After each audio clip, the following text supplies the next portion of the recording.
Hello friends, स्वागत है आपका अपने यूट्यूब चैनल परीक्षा स्टेशन में।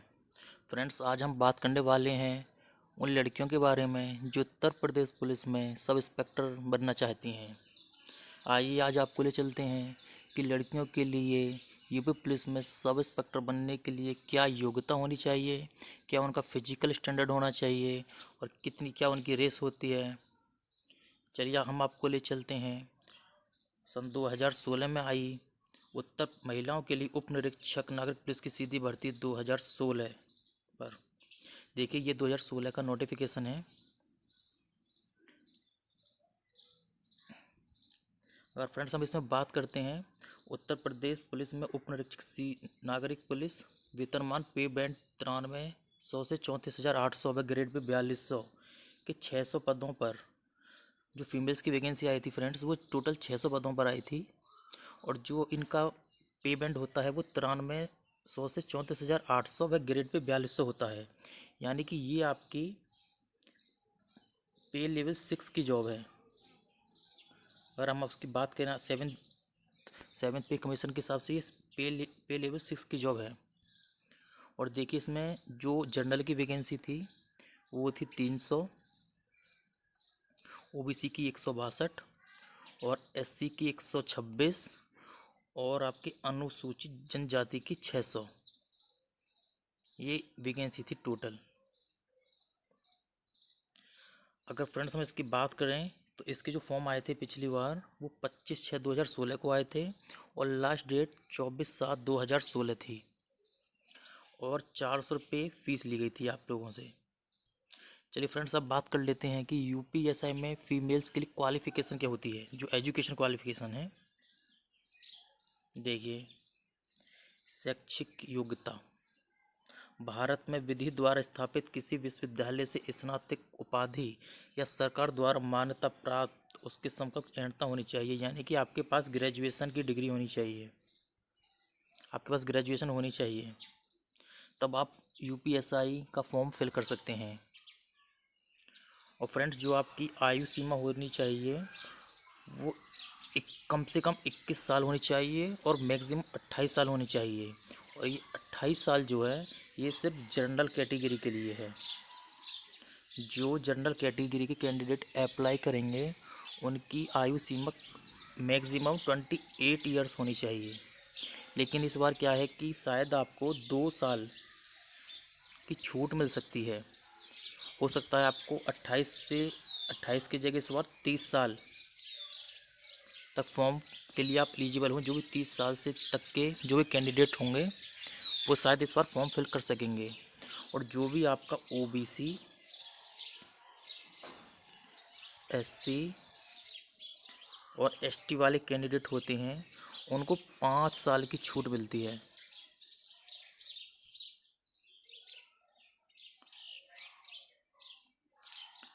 और फ्रेंड्स, अगर मैं इसकी बात करूं आपके, तो देखिए, जो इसकी ऑनलाइन लिखित परीक्षा होगी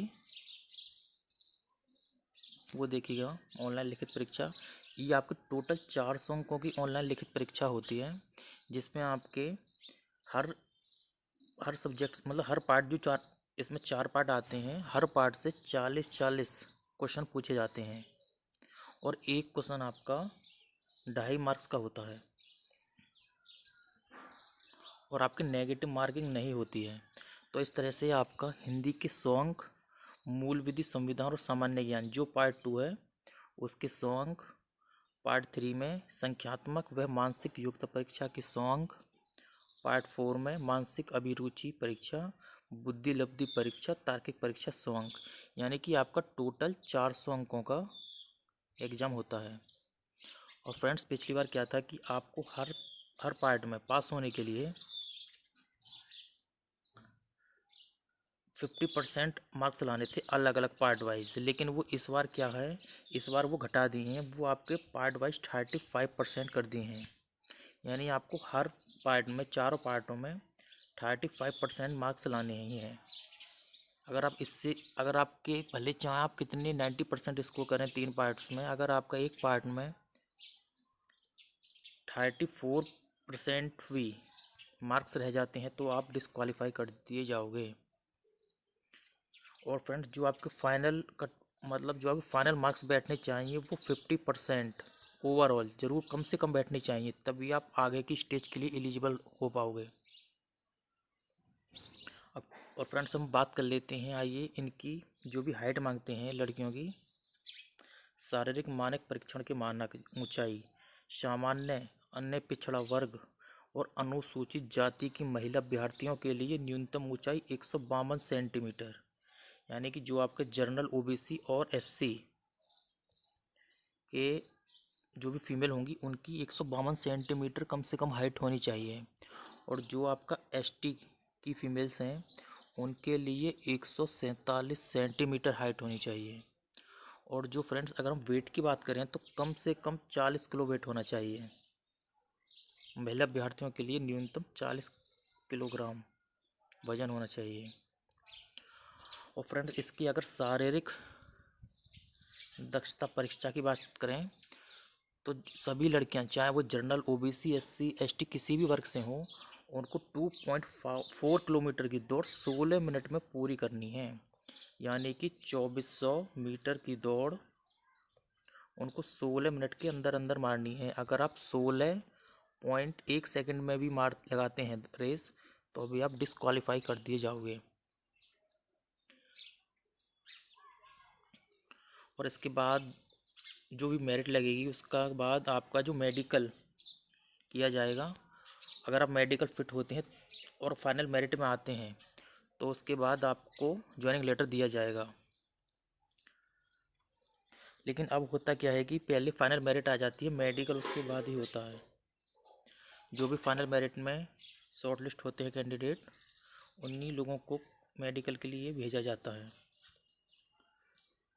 देखिए यहाँ पर ये जो भी इनका रिजर्वेशन था, एससी का 5 वर्ष छूट है और अनुसूचित जनजाति की 5 वर्ष, अन्य पिछड़ा वर्ग की 5 वर्ष, यानी कि आपकी एससी एसटी और ओबीसी तीनों को यूपी में 5-5 वर्ष की आयु में छूट दी जाती है। और फ्रेंड्स मैं एक बात और बताऊं, जो भी उत्तर प्रदेश से बाहर के लोग, चाहे वो लड़की हो या लड़का हो और किसी भी वर्ग से बिलोंग करता हो, ओबीसी एससी एसटी, वो अगर यूपीएसआई का फॉर्म भरते हैं यूपी में आकर तो उन सभी को जनरल कैटेगरी में काउंट किया जाएगा। उनको आरक्षण का लाभ नहीं मिलेगा जो उत्तर प्रदेश से बाहर के लोग यूपी पुलिस में अप्लाई करेंगे। और जो भी स्वतंत्रता संग्राम सेनानी के आश्रित हैं उनको 2% मिलता है और जो भी एक्स सर्विसमैन होते हैं उनको 5% रिजर्वेशन होता है।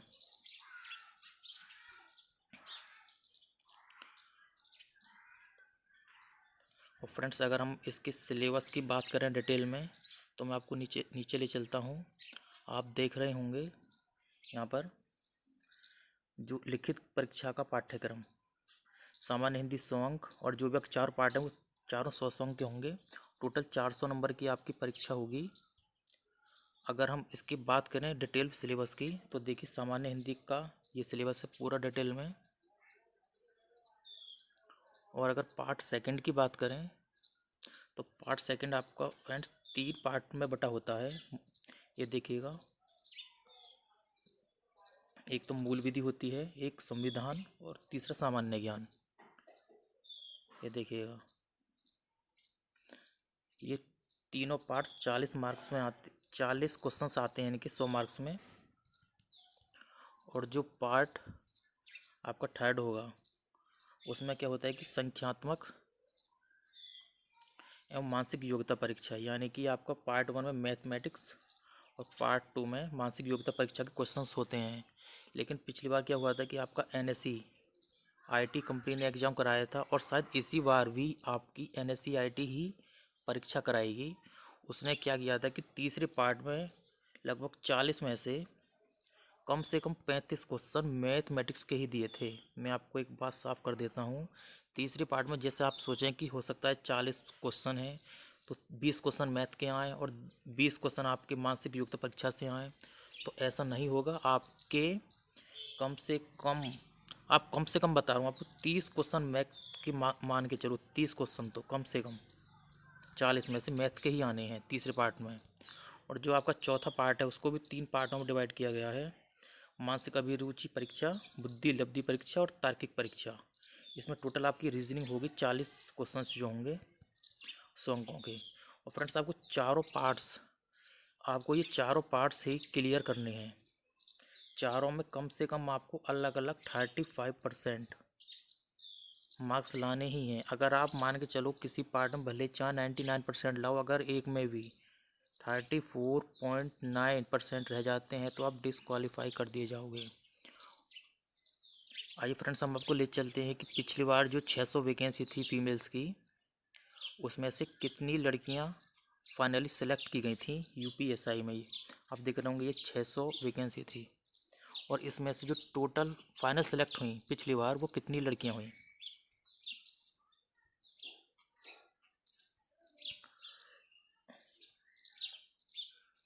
ये देखिएगा, ये पिछली बार का मैं रिजल्ट डाउनलोड कर लिया है, आप देख रहे होंगे। सेलेक्ट लिस्ट ऑफ SICP यानी civil police female in ascending order of registration number, यानी इनके जो मतलब आपका असेंडिंग ऑर्डर में है जो रजिस्ट्रेशन नंबर है। और ये सिर्फ लड़कियां, एक बात और बताऊं, सिर्फ सिविल पुलिस में जाती हैं अभी तक तो, जो जाती थी। अब सुनने में आ रहा है कि शायद PAC में भी कुछ लड़कियों की अलग अलग बटालियन बनाई जा रही है, लेकिन अभी तक जो रिक्रूटमेंट होती थी वो सिर्फ सिविल पुलिस के लिए होती थी। देखिए हम बात कर लेते हैं, यहाँ पर आपको दिखाऊं मैं। देखिए आपको जैसे नंबर 1 दिखाता हूँ, रजिस्ट्रेशन नंबर आपको कैसे दिया जाता है रिजल्ट। पहले रजिस्ट्रेशन नंबर, फिर सिलेक्शन कैटेगरी, ओपन कैटेगरी में सिलेक्ट हुई है ये। सिलेक्टेड रिजल्ट, एलोकेशन CP यानी civil police, SI civil police में ये SI बनी है। और रैंक जो है इनकी 102 रैंक आई है। और जो नाम है इनका प्रतिमा सिंह है। आप देखिएगा इनके टोटल नॉर्मलाइज्ड स्कोर जो हुआ है नॉर्मलाइजेशन के बाद वो 265.22 इनका 400 में से स्कोर आया है।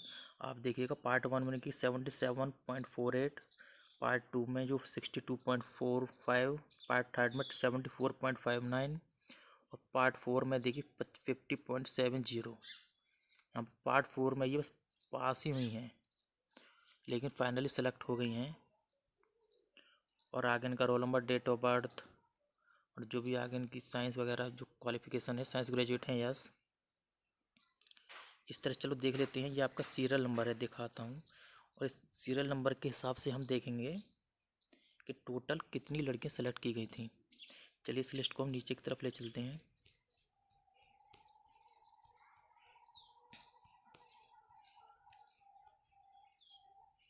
ये देखिएगा फ्रेंड्स, आपके टोटल 305 लड़कियां, टोटल 305 लड़कियां फाइनली सेलेक्ट हो पाई थी। और आपकी 600 वैकेंसी थी, यानी कि अप्रोक्स 51% ही वैकेंसी फुलफिल हो पाई लड़कियों की। आप सोच सकते हैं कितनी वैकेंसी खाली रह गई। जो लड़कियां रिटेन क्वालिफाइड नहीं कर पाई और कुछ आपके रेस में फिल हो गई, कुछ हाइट में निकल गई। और इस पिछली बार तो शायद 3300 वैकेंसी के आसपास थी टोटल, मेल्स और फीमेल्स को मिला के, जिसमें 600 फीमेल्स थी। और इस बार जो आपकी न्यू वैकेंसी आ रही है, न्यू वैकेंसी आपको सुनने में आया कि 9500 प्लस वैकेंसी है आपकी, 9500 अप्रोक्स 9500। उसमें आप बताइए कि जो भी लड़कियां होती हैं उसको यूपी में 20% रिजर्वेशन मिलता है, यानी कि 20% सीट फीमेल्स के लिए रिजर्व होती हैं। और लड़कियों की अगर अब आपको मान के चलें तो ये आपका लगभग, अगर PAC को हटा दें और फायर को हटा दें तो लगभग लड़कियों की 1500 अप्रोक्स जो सीट बता रहा हूँ मैं, 1500 से कम 1800, 1500 से 1800 के बीच वैकेंसी आएगी। और आप देख रहे हैं कि 305 लड़कियां सेलेक्ट हुई जब आपकी 600 वैकेंसी आई थी। और इस बार आपकी कम से कम 1500 से 1800, 1500 से और टोटल वैकेंसी आएगी। तो आप देख सकते हैं फीमेल्स में कंपटीशन यूपीएसआई में किस लेवल का है। अगर आप यूपीएसआई में सब इंस्पेक्टर बनना चाहते हैं, यूपी पुलिस में सब इंस्पेक्टर बनना चाहते हैं, जो भी लड़कियां, उनके लिए बहुत ही सुनहरा मौका है कि वो बड़े आराम से अगर थोड़ी सी मेहनत कर लें तो आराम से ही उत्तर प्रदेश पुलिस में अपना सब इंस्पेक्टर में कैरियर बना सकती हैं और जो कि काफ़ी अच्छी सैलरी है, जिनका बेसिक भी 35,400 रुपये है। तो ये थी फ्रेंड्स आज की वीडियो फीमेल्स से रिलेटेड जो यूपी पुलिस में एसआई बनना चाहती हैं।